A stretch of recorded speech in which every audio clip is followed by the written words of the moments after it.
Hello there. Have you ever wondered if the Queen of Hearts from Alice's Adventures in Wonderland was truly evil? Tonight, let's become the Queen of Hearts and search for the truth together. You awaken in the body of the Queen of Hearts. The scent heads first, sugar scorched into ash, and roses too red to be real. You do not remember waking. You do not remember sleeping, but you are here again, as if Wonderland has blinked and found you back upon her checkered floor. Your hands are gloved, why, to hide the ink. There are letters scrawled beneath the leather, written by someone who once loved you, you think. Somewhere behind your eyes, a girl screams, but her voice has the shape of a lullaby. Time stutters. A card flutters past. It bears no number. Only a heart, cracked down the middle like a dry porcelain cup. And yet, somehow you are calm. Before we begin, don't forget to like this video and subscribe to my channel, where the world's forgotten stories are gently whispered back into memory. Now, dim the lights, maybe let the breeze sway your curtains, and come drift into this untold tale with me. The garden no longer knows your name. You step through a hedge that once sang when touched, but now it hisses, softly, mournfully. The roses watch you. Their petals have teeth now, but they do not bite. Not yet. Once, the garden obeyed. It bowed beneath your footsteps. It painted itself red at your command, though no one remembers what color it was before. You pass a fountain where teacups drown. One floats by upside down like a tiny porcelain boat. You feel inexplicably that it is your boat. You almost wave. The flowers murmur things beneath the wind. She's come back wrong. She smells like Alice, or maybe just sadness. You kneel beside a twisted bloom. It has a single petal left, trembling like a page torn from a diary. Where is she? You whisper. You don't say who. The flower does not reply. But your glove grows damp. You remove it. Beneath the leather, ink swirls across your palm, but the words are reversed like something seen in a mirror. You hold your hand up. The reflection in a puddle shows she left you first. A leaf falls with a thud, heavy as regret. Somewhere, a card soldier shrieks and folds into paper. You turn, but no one is there. Just footprints that aren't yours, pressed deep into the soil. You follow them naturally. You always do. Along the path, a memory clings to the fog. A girl, her laughter cut like scissors. She'd stolen your tart once, years ago. Or perhaps you gave it to her. You remember the taste, lemon and violet, strange together. You had smiled. That memory feels like a borrowed coat. Off. With her head. Someone once shouted. Maybe it was you. Maybe it wasn't. A soft giggle floats past, absurdly cheerful. You glance around. No one. Well, except for a daisy doing its taxes. He tips his petals toward you and sighs. Back so soon, Your Majesty? You blink. You know me? Oh, yes, he replies with a little shake. I owe you 14 months of rain. You open your mouth, close it again. First whimsical joke. Even the plants avoid paying you. Royalty just isn't what it used to be.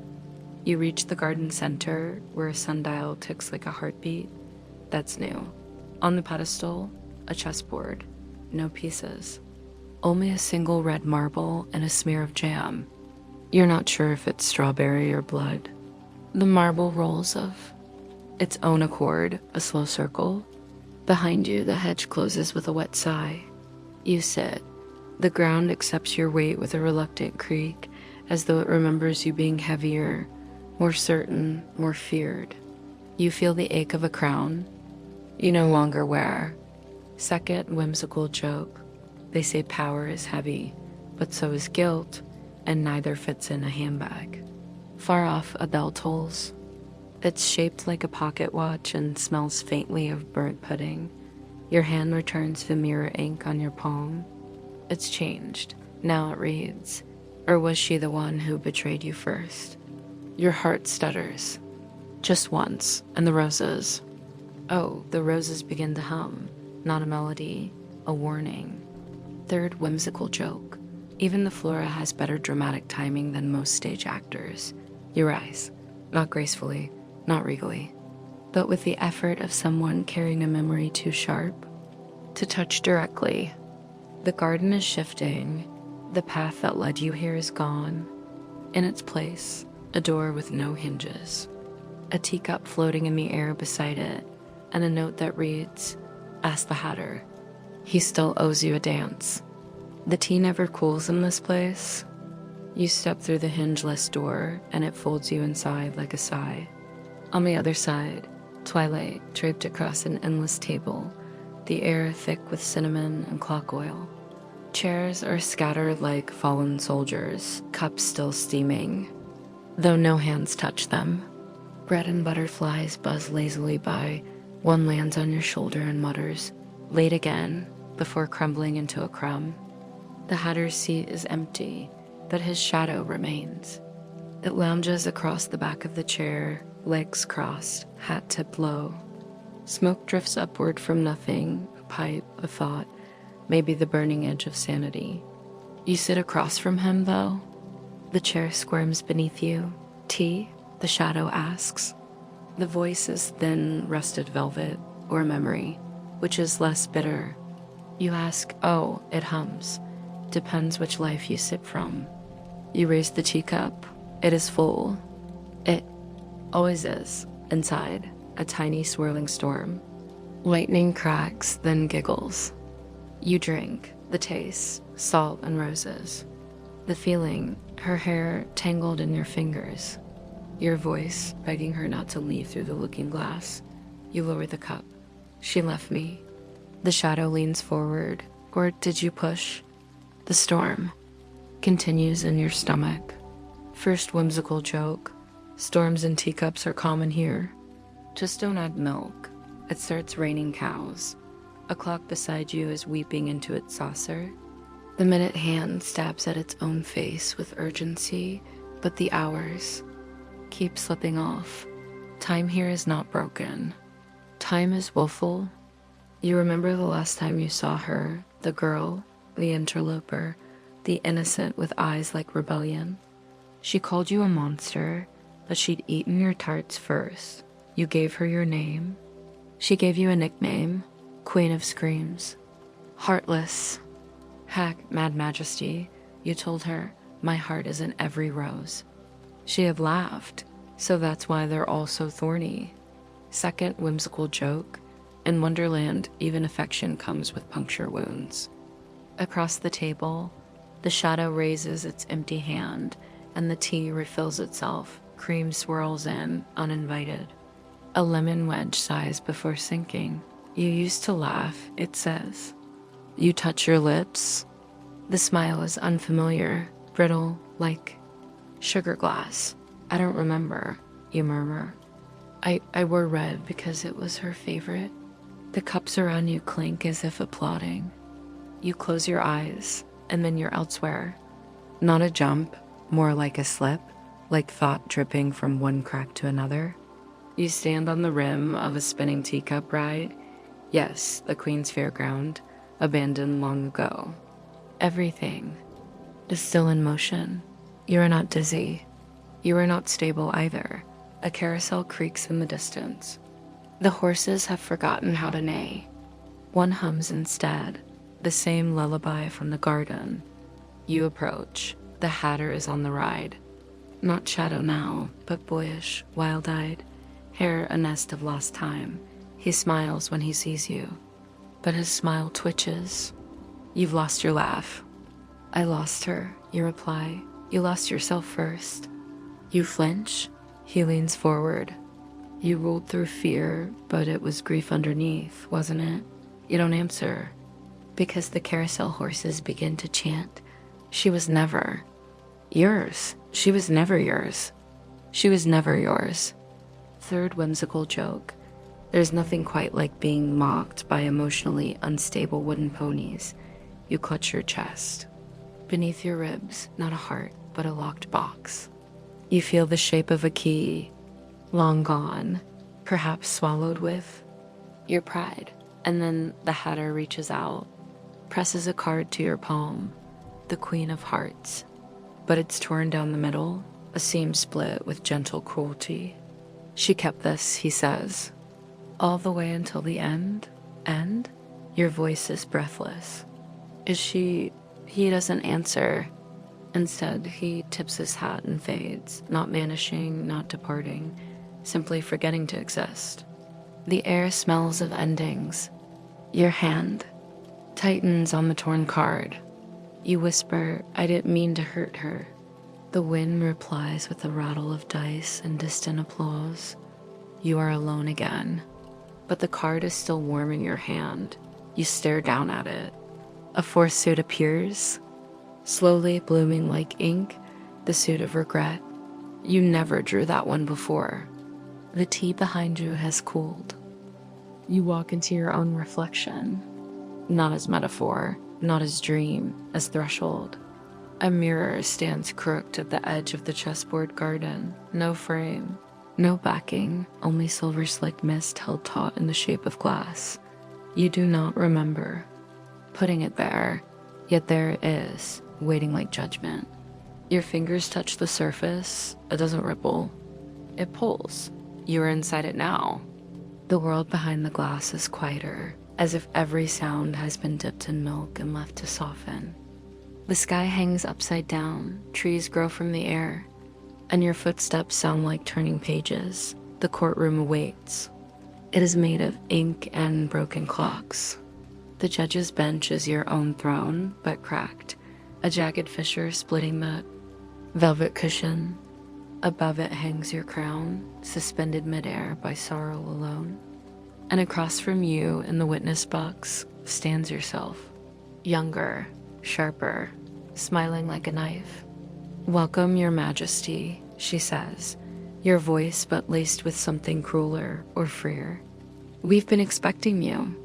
First whimsical joke. Self-reflection is hard, especially when your reflection sues you for emotional damages. The jury is a dozen playing cards, faded, crumpled, moth-bitten. None of them look you in the eye. They tremble when your gaze brushes over them, as though remembering something that never quite happened. The bailiff is a rabbit missing its pocket watch. He twitches nervously and offers you a tart. You decline. It smells of lies and cinnamon.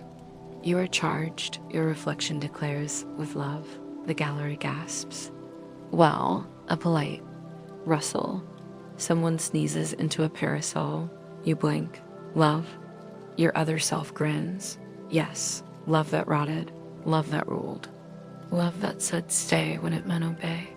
You stumble back, but the room does not let you fall. The floor holds you gently, as though it too is unsure who is right. She was a child, you say. She was curious, says the mirror you, and you offered her forever. A memory surfaces, warm and soft like cherry pie, you brushing crumbs from her cheek. She laughed. She called you ridiculous. You held her hand, didn't you? Or did she hold yours? The jury murmurs. One of them, the Jack of Spades, raises a shaking hand. Permission to sob? Denied, says the Mirror Queen. But we admire your spirit. Second whimsical joke. The court of regret only allows tears on Tuesdays. And today is somewhere between a Wednesday and never. The reflection approaches. You want to run. You don't. She reaches out, touches your face. Her gloved finger leaves. A trail of red, not blood. Lipstick, paint. You're not sure anymore. She saw you, she whispers. Saw past the crown. Past the shouts. She called you lonely, and you hated her for being right. You shake your head. I tried to show her. I made her a garden. I played croquet. She never liked croquet. You blink. She didn't? The silence says enough. You collapse into the defendant's chair. The velvet smells like wilted violets. The judge, yourself, sighs. We hereby find the defendant, a pause, A flicker of candlelight. A moth explodes into glitter, not guilty. The jury gasps again. A card faints. The rabbit drops the tart. But, she adds, turning toward you, you are sentenced. You look up to what? To remember. You are thrown backward, not by force, but by memory. It cracks open inside you and light pours in. Not blinding, no, something gentler. Like an apology spoken too late. You see it all now. The girl crying beneath a rosebush because Wonderland was too loud. You offering her your coat. You taking it back when she asked too many questions. You shouting when she tried to leave. She called me a tyrant. She called you lost. You open your eyes. You are still in the courtroom. The mirror self is gone.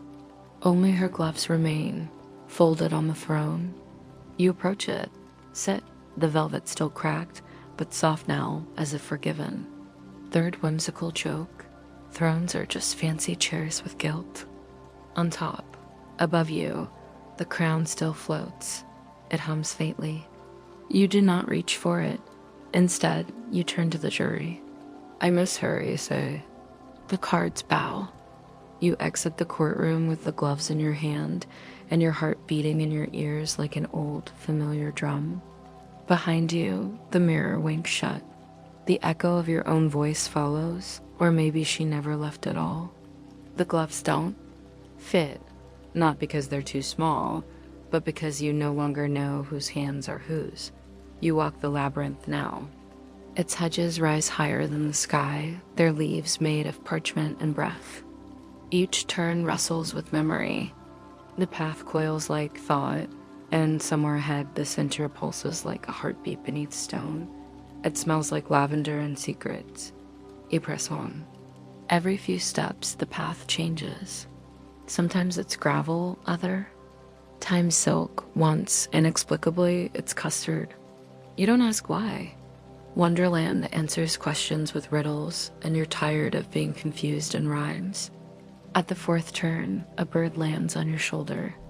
It is wearing spectacles and smoking a pipe. You've taken the long way, it says, offended. You raise an eyebrow. Is there another? The bird scoffs. There's always another, but this one is yours. First whimsical joke. All birds are philosophers here, but few make good travel agents. You find a scrap of ribbon at your feet, red, frayed at one end. Your fingers tremble as you tie it around your wrist. You don't know why, only that it feels right. Somewhere in the hedges, a child laughs. You freeze. Not fear, not quite. Just a memory shaking off its dust. It was her laugh. You'd know it through centuries. She used to laugh at your rules. Then she started laughing at you. And that, somehow, was worse. You touch the ribbon. It feels like guilt braided with longing. The hedge to your left shudders, then parts. You step through. The center of the maze is a garden, overgrown, tangled, drowning in roses of every color. Not painted, real, wild, alive. And at the center, a swing. It creaks in the wind, though no wind blows. She used to sit there, legs kicking, eyes wide, questions tumbling out like pearls. What makes a heart real? She once asked. You had answered with a rule. A heart obeys its queen. She had only smiled. That's not real. That's just lonely. Second whimsical joke. Even Wonderland's plants know better than to argue philosophy with teenagers. You sit on the swing now. It does not creak. It sighs. In the distance, a figure moves among the flowers. Not her. Not yet. It's the knave, once your favorite, once your executioner. He carries a rose in his mouth and another behind each ear. You came, he says, without looking at you. You nod. I never knew you could cry, he adds. You blink. Touch your cheek. Damp. I don't remember doing it. He shrugs. That's how it starts. He approaches, kneels beside the swing, holds up a mirror the size of a coin. In. It your eye, not red-rimmed, not cruel, just tired. I stole your heart once, he murmurs. Did you ever wonder why? You swallow. I thought for power, he chuckles. No, I wanted to see if you'd notice. And you hadn't. Not until the roses began to wither. Not until the swing stopped swinging. Not until she left.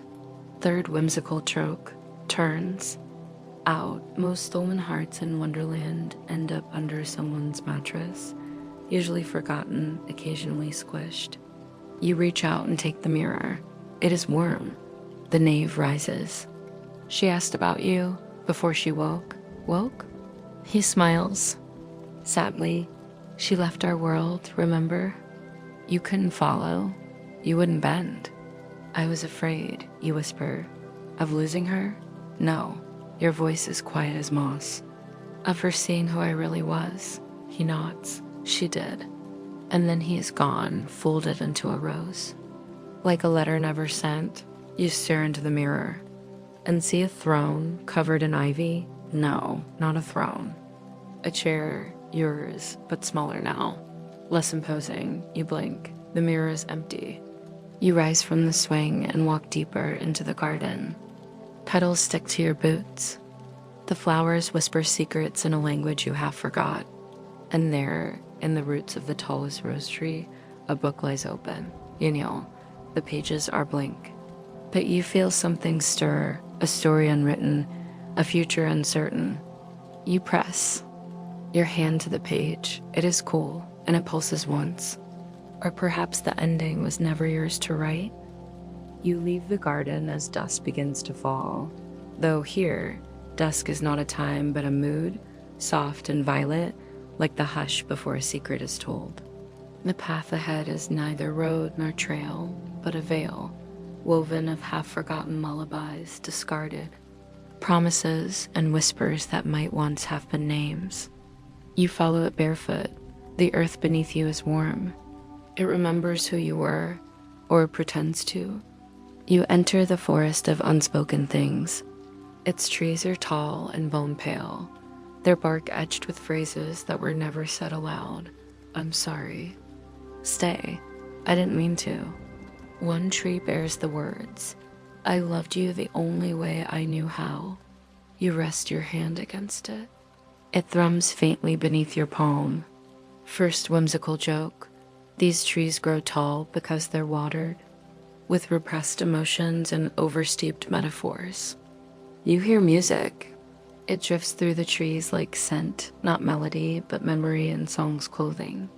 A waltz she used to hum while you tried to pretend you didn't care. You always cared. You just didn't know how to show it without breaking. The sound leads you to a clearing. In its center stands a table set for one, not regal, not grand, just simple wood, laid with tea and toast and a chair carved with hearts. And sitting in that chair is the white rabbit, not the herald. The real one, old, eyes like dusty keys, fur tangled with time. He gestures for you to sit. I'm late, you say. He smiles. You always were, and still somehow just in time. You sit across from him. The tea smells like chamomile and grief. She was just a girl, you murmur. She was just you at a different angle, he replies. You look away. Second whimsical joke. In Wonderland, identity is just a matter of lighting and mood swings. The rabbit pours you a cup. His hands tremble. Do you know why she left? He asks softly. Because I scared her. No, because you clung too tightly to the idea of her. And not to her. The wind sighs. The trees echo the sound. You remember now the last argument? She had begged to go home. You had laughed and called her ungrateful. You belong to me, you'd said. No, she had whispered. I belong to myself. And then she'd walked away, not through a mirror, not through a rabbit hole, just away. And you had let her go without ever telling her she was right. You sip the tea. It tastes like the underside of nostalgia. I never said goodbye, you whisper. The rabbit's eyes soften. She never asked for one, you nod, because that's true. And it hurts. The sky above changes color, indigo to deep plum, then to the soft gray of unsent letters. He sets a box on the table. You recognize it at once. The box that once held your heart. You reach out, but your hands stop. Is it still mine? You ask. Third whimsical joke. Hearts are like luggage in Wonderland. You might lose yours, but someone always picks it up and leaves stacks inside. The rabbit leans closer.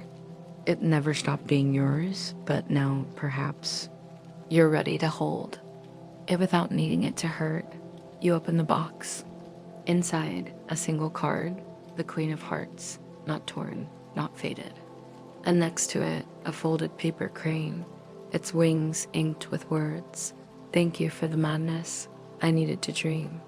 You do not cry, but your ribs loosen just slightly. The rabbit stands. She left her reflection here once. Would you like to see it? You nod. He leads you beyond the table, through another curtain of silence to a small pool, nestled in roots. And there, reflected not in water but memory, her face, not afraid, not angry, just young, alive, looking toward you as if she almost remembers. You fall to your knees. She forgot me, you say. Or, says the rabbit, she remembered herself. The pool ripples. Her face vanishes. Yours returns. Not cruel. Not shattered, just changed, just you. The forest breathes around you. Not wind, not exactly. A breathing of memory, of endings folded back into beginnings. The hush before snowfall, the stillness before a page is turned. You do not rise from the pool's edge. Not at first. You watch the ripples until they stutter and vanish, until your reflection smooths into something unfamiliar. You, not as the world called you, not queen, not tyrant, not mad, just a person, a woman, a thread in a tapestry she never got to weave herself. Behind you, the trees shift. A path appears. You follow. The ground crunches with glass petals. Lanterns swing from thin branches, glowing with laughter you once stifled. Their light is soft golden, the color of bedtime, promises, and almost. A child runs ahead on the path. You pause, not fear. Ache. She is dressed in blue, her feet bare, her hands outstretched. She doesn't see you. She chases a dragonfly, or a wish, or the very wind. When she laughs, the trees lean in to hear. You do not call out, because this time you understand not everything lost must be held again. First whimsical joke. Children run like thoughts, fast, sticky, and often in circles that confuse philosophers. And grandmothers alike. A table appears ahead. Larger now, with more chairs than you can count, teacups stacked like towers, jam tarts forming constellations. The Mad Hatter lifts his hat in greeting. About time, Majesty? You smirk. I don't rule anymore. He shrugs.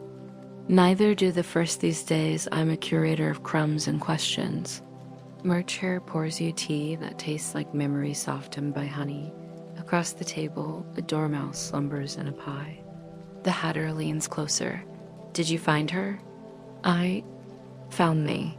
He smiles. Even better. The music begins again. A soft looping waltz. Nobody dances, and yet the entire forest seems to sway. You reach into your pocket. The card is still there, Queen of Hearts, but something is different. It has faded, not worn. Not erased, freed. You slide it under your saucer. You don't need it anymore. Second whimsical joke. Tea is always best served with closure and at least one sleeping rodent. The Hatter pours more tea. He hums, off-key, a lullaby that no one taught you, but you somehow know. You sip. It tastes of dusk. A shadow falls beside you. You turn. And there she is, older, not a child. A woman, with a ribbon in her hair and a question in her eyes. You blink. She smiles. It's not a reunion, not quite. More like two dreams brushing past each other on opposite winds. She doesn't speak. Neither do you. She walks past, barefoot, into the deeper woods. Not to return, but not to forget. You press your hand to your chest. It no longer echoes.